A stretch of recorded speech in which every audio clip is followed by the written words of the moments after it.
ప్రభుత్వం ఎన్నికల్లో ఇచ్చిన హామీల్లో భాగంగా పేదలకు పట్టణాల్లో 2 సెంట్లు, గ్రామాల్లో 3 సెంట్లు స్థలం, ఇంటి నిర్మాణానికి 5 లక్షలు అందజేసే వరకు సిపిఐ పోరుబాటు కొనసాగుతుందని విజయనగరం నియోజకవర్గ కార్యదర్శి బుగద అశోక్ స్పష్టం చేశారు. ఇంటి స్థలం కోసం సిపిఐ పోరుబాట కార్యక్రమం ప్రచార గోడపత్రికను ఆయన విడుదల చేశారు. అనంతరం అశోక్ మీడియాతో మాట్లాడుతూ గత ప్రభుత్వంలో ఇచ్చిన స్థలంలో ఇళ్ల నిర్మాణం చేయని వారి పట్టాలు రద్దు చేయాలన్న ప్రభుత్వ నిర్ణయాన్ని సిపిఐ ఖండిస్తుందన్నారు. కూటమి ప్రభుత్వం పట్టణాల్లో 2 సెంట్లు, గ్రామాల్లో 3 సెంట్లు ఇంటి స్థలం హామీని తప్పక అమలు చేయాలని డిమాండ్ చేశారు.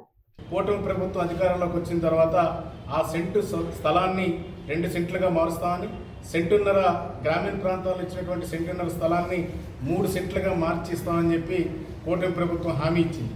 ఇవాళ కూటమి ప్రభుత్వం వచ్చింది. ఇటీవల కాలంలో కేబినెట్ సమావేశంలో ఆమోదం కూడా చేయడం జరిగింది.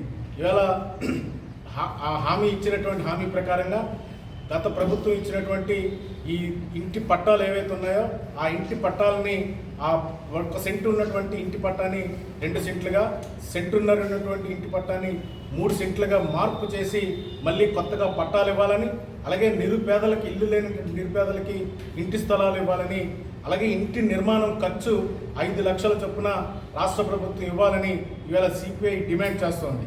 అలాగే ఇంటి నిర్మాణ వ్యయం విపరీతంగా పెరిగిపోతుంది.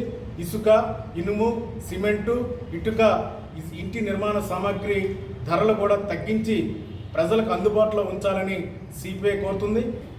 సిపిఐ నాయకత్వం, కార్యకర్తలు ప్రజల ఇళ్ల దగ్గరికి, మీ దగ్గరికే అర్జీలు పట్టుకొని వస్తున్నాం. అర్జీలు నింపుకొని కలెక్టర్ కార్యాలయానికి వచ్చేటువంటి కార్యక్రమంలో మీరందరూ భాగస్వామ్యం కావాలని ఈ మీడియా ముఖంగా ప్రజలందరికీ విజ్ఞప్తి చేస్తున్నాం.